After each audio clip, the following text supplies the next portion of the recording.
নমস্কার বন্ধুরা, সকলকে পরিভাষা চ্যানেলে স্বাগত। আশা করি সকলে ভালো আছেন। বন্ধুরা, ডাব্লিউবিএসএসসি এসএলএসটি কেস এসএসসি নিয়োগ নিয়ে এখন বড় প্রশ্ন। পুরোনো না নতুন নিয়মে হবে পরীক্ষা, এখন সেটাই হচ্ছে লাখ টাকার প্রশ্ন। হাইকোর্টের রায় স্থগিত রাখা হয়েছে, সুতরাং সকলের মনেই একটা চিন্তার ভাঁজ কিন্তু কপালে দেখতে পাওয়া যাচ্ছে যে কোন নিয়মে পরীক্ষা হতে চলেছে আগামী দিনে এসএসসিতে। আজকে সেই গুরুত্বপূর্ণ বিষয়টি নিয়ে আলোচনা করতে চলেছি, তাই সকলকে বলবো ভিডিওটি প্রথম থেকে শেষ পর্যন্ত অবশ্যই দেখবেন এবং বিস্তারিত অবশ্যই জানবেন। কলকাতা হাইকোর্টে স্কুল সার্ভিস কমিশন গ্যাজেট বাতিল মামলা নিয়ে উত্তেজনা তুঙ্গে এখন। বিচারপতি সৌমেন সেন এবং বিচারপতি স্মিতা দাসের ডিভিশন বেঞ্চে এই মামলা শুনানি শেষ হয়েছে এবং রায়দান বর্তমানে স্থগিত রাখা হয়েছে। এই মামলার রায় নির্ধারণ করবে যে রাজ্যের হাজার হাজার চাকরি প্রার্থীর ভবিষ্যৎ কি হতে চলেছে। মামলার বিষয়বস্তু যেটা, যে এই মামলার কেন্দ্রবিন্দুতে রয়েছে পশ্চিমবঙ্গের স্কুল সার্ভিস কমিশনের নিয়োগ প্রক্রিয়ার নিয়মাবলী। মূল প্রশ্ন হলো যে আগামী দিনে রাজ্যে শিক্ষক নিয়োগ কি 2016 সালের পুরনো নিয়ম মেনে হবে, নাকি রাজ্য সরকারের তৈরি করা নতুন নিয়ম অনুসারে হবে। নতুন বনাম পুরনো নিয়ম এখন তুঙ্গে আলোচনা। মামলাকারীদের মূল অভিযোগ যে রাজ্য সরকার 2016 সালের নিয়মাবলী বাতিল করে নতুন নিয়ম চালু করার চেষ্টা করছে, যা সুপ্রিম কোর্টের নির্দেশের পরিপন্থী।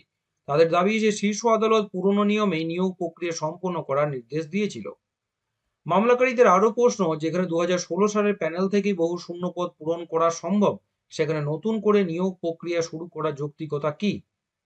শুনানিতে শিক্ষাগত অভিজ্ঞতা এবং বয়সে ছাড়ের মতো বিষয়বস্তুগুলো নিয়ে আলোচনা হয়েছে। মামলাকারীরা চান যে 2016 সালের বিশেষভাবে কলঙ্কিত নয় এমন প্রার্থীরা বয়সের ছাড় এবং অন্যান্য প্রয়োজনীয় সুবিধা সহ নতুন নির্বাচন প্রক্রিয়ায় অংশ নেওয়ার সুযোগ পাক।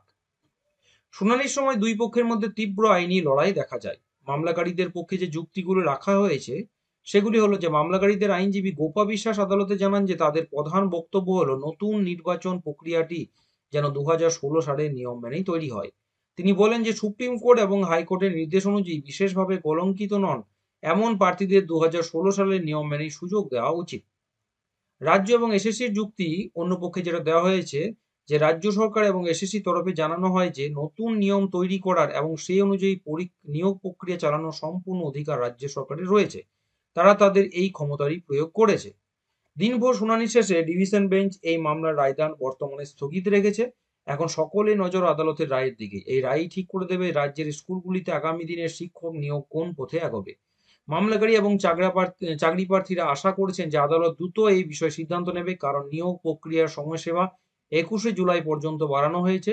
এই রায়ের ওপর নির্ভর করছে রাজ্যের শিক্ষা ব্যবস্থার ভবিষ্যৎ এবং হাজার হাজার চাকরি প্রার্থীর স্বপ্ন। সুতরাং বোঝাই যাচ্ছে একটা জট কিন্তু ইতিমধ্যেই পেকেছে এবং যেখানে সুপ্রিম কোর্ট রায় দিয়েছিল সেটা কিন্তু বর্তমানে রাজ্য সরকার কিছুটা হলেও সকলেই যেটা বলছেন যে অযোগ্যদের বসার জন্যই কিন্তু এই নতুনভাবে নিয়োগ প্রক্রিয়া সম্পন্ন করার এবং নতুন যে পদ সেটা যুক্ত করা হয়েছে, সেটা কিন্তু সকলেই বলছেন। এখন দেখার বিষয় যে এই হাইকোর্টের রায় কি দেয় এবং তার ফলে এসএসসি কি পদক্ষেপ নেয়। আসছি পরের ভিডিও নিয়ে। সকলকে বলবো চ্যানেল নতুন, চ্যানেলটিকে তো অবশ্যই সাবস্ক্রাইব করবেন, শেয়ার করতে ভুলবেন না, নোটিফিকেশন বেলটি অবশ্যই করে রাখবেন, ভিডিওটি লাইক করবেন। সকলে ভালো থাকবেন, সুস্থ থাকবেন।